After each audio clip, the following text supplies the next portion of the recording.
Hello student, LBT studies এর পক্ষ থেকে সবাইকে স্বাগত জানাই। আজকের ভিডিওতে 2026-এর চতুর্থ শ্রেণী বাংলা বিষয়ের ওপরে প্রথম পর্যায়ক্রমিক মূল্যায়ন পত্র একটা সাজেশন প্রশ্ন এই ভিডিওতে আলোচনা করা হবে। ভিডিওটা সম্পূর্ণ নতুন।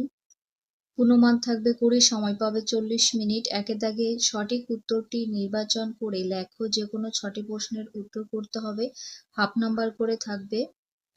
একের দাগে আষাঢ়, বৈশাখ না চৈত্র মাসের এই দুপুরে নেইকো কারো ঘুম। উত্তর হবে বৈশাখ মাসে নেইকো কারো ঘুম। একের দুই দাগে তত্ত্বচান শব্দটির অর্থ সুন্দর মেয়ে, খুকু না ছোট খুকু। হবে ছোট খুকু।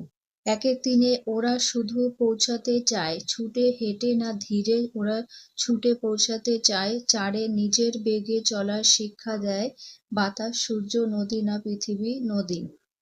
পাঁচে আম, জাম, চা বাগিচার তলায় যেন তারা হেসেছে, আম বাগিচায় যেন হেসেছে। ছয়ে ছাগলছানা দেখা প্রথম বড় যন্ত্রটি হলো ভালুক, ষাঁড় না বাঘ। হবে ষাঁড়। একের সাথে তত্ত্বচান মই নিয়ে এসেছিল বাড়ি না দারোয়ানের ঘরে না শ্রেণীকক্ষের থেকে। হবে দারোয়ানের ঘর থেকে। 8 নম্বরে আপন তেজে জ্বলতে কবিকে মন্ত্রণা দিয়েছেন সাগর, সূর্য না ঝর্ণা। মন্ত্রণা দিয়েছেন সূর্য। 9 নরহরি দাস শিয়ালকে যতগুলো বাঘের কড়ি দিয়েছিল 10টি, 15টি, 20টি না 25টি। 10টি। একের 10-এ তত্ত্বচানের গাছটা ছিল রাস্তার মাঝখানে, বাড়ির উঠোনে না বেড়ার কাছে, বেড়ার কাছে। 11তে উপেন্দ্র কিশোর রায়চৌধুরীর লেখা যে গল্পটি তোমার পাঠ্য বইতে আছে তার নাম ছেলেবেলার দিনগুলি, বনের খবর না নরহরি দাস। উত্তর হবে নরহরি দাস। 12তে বনের খবর গল্পটিতে আছে অযোধ্যা না নীলগিরি না লুসাই পাহাড়ের কথা। লুসাই পাহাড়ের কথা রয়েছে। 2 দাগে শূন্যস্থান পূরণ করো। যে কোনো দুটি প্রশ্নের উত্তর করবে। 1 নাম্বার করে থাকবে। 2-এর 1-এ বসে গেছে সবাই আজি ড্যাশ আয়োজনে, বিপুল আয়োজনে। উত্তর হবে 2 দাগে টেলিভিশন নাকি একটা বাক্স মতন আমার দিদি বলেছেন। 3-এ জ্যাঠামশাইকেও বাড়ির ছেলেরা ভীষণ কি করত, ভয় করত। 2-এর 4 নম্বরে কলকাতার ড্যাশ হল থেকে সাইকেল যাত্রা শুরু হলো, টাউন হল থেকে শুরু হলো। 2-এর 4-এ ড্যাশ নিয়ে মাটি কোপায় মালি কোদাল নিয়ে। 5-এ পাকোয়া নদীতে এক কোমর জল ছিল। 6-এ ড্যাশ মাসের এই দুপুরে নাইকো কারো ঘুম। হবে বৈশাখ। 2-এর 7-এ কোথাও আমার হারিয়ে যাওয়া নেই মানা মনে। 3 দাগে শব্দ অর্থ লেখো। যে কোনো 4টি প্রশ্নের উত্তর করবে। হাফ নাম্বার করে থাকবে। 4টির জন্য 2 নাম্বার। 3-এর কতে স্বাগত কথার অর্থ হবে সুস্বাগতম। 2-এ ছাপ কথার অর্থ পরিষ্কার। 3-এ বায়ু কথার অর্থ বাতাস। 4-এ মিঠে কথার অর্থ হয় মিষ্টি। চমৎকার কথার অর্থ হবে সুন্দর। 4 দাগে বর্ণ বিশ্লেষণ করো। যে কোনো একটি প্রশ্নের উত্তর করবে। 1 নাম্বার করে রয়েছে। তুফান ভাঙতে হবে ত যুক্ত হসু যুক্ত প যুক্ত আ যুক্ত দন্তের ন যুক্ত অ। 2-এ পাহাড় প যুক্ত আ যুক্ত হ যুক্ত আ যুক্ত ডয়সন র। 5 দাগে প্রতিশব্দ লেখো। যে কোনো একটি প্রশ্নের উত্তর করবে। গাছের প্রতিশব্দ হবে বৃক্ষ। 2-এ সাথীর প্রতিশব্দ সঙ্গী। 3-এ পৃথিবীর প্রতিশব্দ হবে বসুধা। 4-এ তুফানের প্রতিশব্দ হবে ঝড়। 6 দাগে বাক্য রচনা করো। যে কোনো দুটি প্রশ্নের উত্তর করবে। এখানে পেয়ে যাবে 1 নাম্বার করে। নিমন্ত্রণ দিয়ে বাক্য রচনা দুটো লিখেছি আমি। বিয়েতে অনেক অতিথিকে নিমন্ত্রণ করা হয়েছে, অথবা আমার বন্ধু তার জন্মদিনে আমাকে নিমন্ত্রণ করেছে। 2 নম্বরে কোদাল দিয়ে বাক্য। কৃষক কোদাল দিয়ে জমিতে লাঙল দেওয়ার আগে মাটি আলগা করেছে। 4-এ চমৎকার তোমার আঁকা ছবিটি দেখতে চমৎকার হয়েছে, অথবা তিথি চমৎকার আবৃত্তি করে। 7 দাগে সাজিয়ে লেখো। যে কোনো একটি প্রশ্নের উত্তর করবে। 1 নাম্বার করে থাকবে।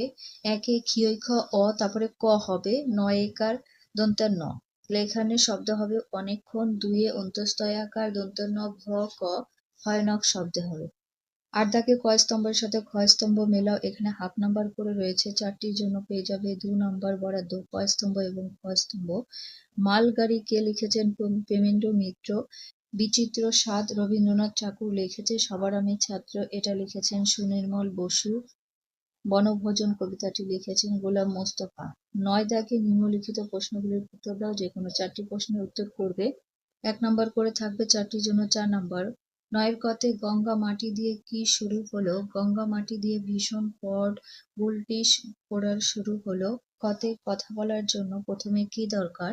কথা বলার জন্য প্রথমে নিঃশ্বাস ও ফুসফুসের দরকার হয়। গতে ছাগলছানা ষাঁড়ের সঙ্গে কোথায় গিয়েছিল? ছাগলছানা ষাঁড়ের সঙ্গে বনের ভিতরে গিয়েছিল। এখানে বউকার হয়েছে, ঠিক করে নেবে।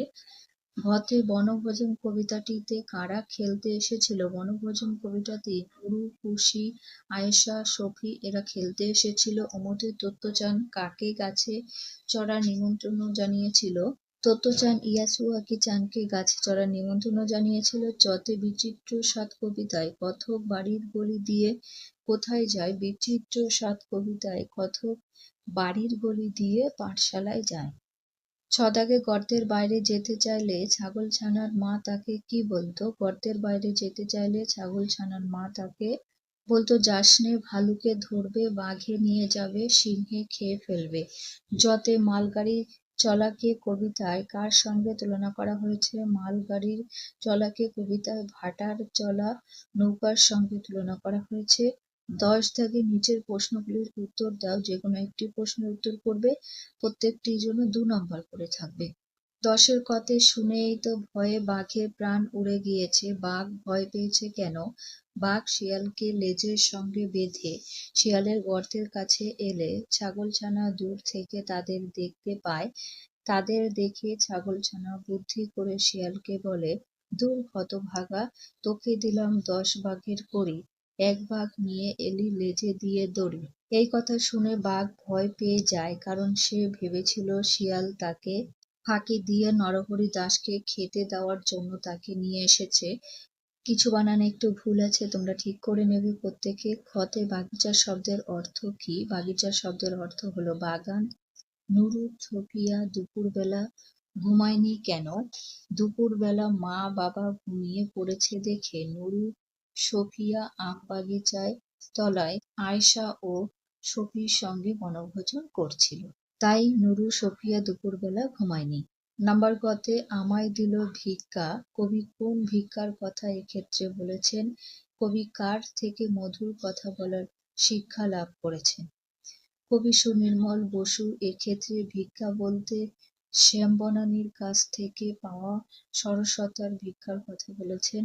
কবি চাঁদের কাছ থেকে মধুর কথা বলার শিক্ষা লাভ করেন। ঘতে মালগাড়ি হয়ে কবিতায় কথক কোন সুখ অনুভব করতে চায়? মালগাড়ি হয়ে কবিতার কথক একলা একটা লাইন ধরে নিজের খুশি মতো চলতে পারবে, তাকে বাধা দেবার, তার কাজে কোনো মাথা গলানোর লোক থাকবে না। সে একলা ট্রেন লাইনে একা একা আপন মনে পথ চলবে, তাকে কেউ তাড়াতাড়ি যেতে বলবে না, সেটাই তার সুখ। উমতে মালির জীবনের সঙ্গে বক্তার জীবনের অমিলগুলি কি? প্রথমত, মালির কাজ হলো কোদাল দিয়ে মাটি কোপানো, গাছপালা ফুলবাগানের পরিচর্যা করা, কিন্তু বক্তার কাজ তা নয়। তার কাজ হলো লেখাপড়া করা ও পাঠশালায় যাওয়া। দ্বিতীয়ত, মালির গায়ে মাথায় ধুলোবালি লাগলে কেউ তাকে বকে না, কিন্তু বক্তার গায়ে মাথায় ধুলোবালি লাগলে তার মা ভীষণ বকাবকি করেন এবং ধুলোবালি ধুয়ে ছাপ জামা পরিয়ে দেন। নাম্বার 4তে কবি এসে পড়ায় সবাই পালিয়ে গিয়েছিল কেন? মেয়েগুলি মিছিমিছি রান্না করছিল, আবার গিন্নি সেজে খাবার দিচ্ছিল। কবিকে দেখে তারা লজ্জা পেয়ে গিয়েছিল, তাই তারা সবাই হাসতে হাসতে পালিয়ে গিয়েছিল। এই ছিল 4র্থ শ্রেণীর বাংলা বিষয়ের সাজেশন। আজকে এখানে ভিডিও শেষ করছি। ভালো লাগলে লাইক করো, বন্ধুদের কাছে ভিডিওটি অবশ্যই শেয়ার করে দিও।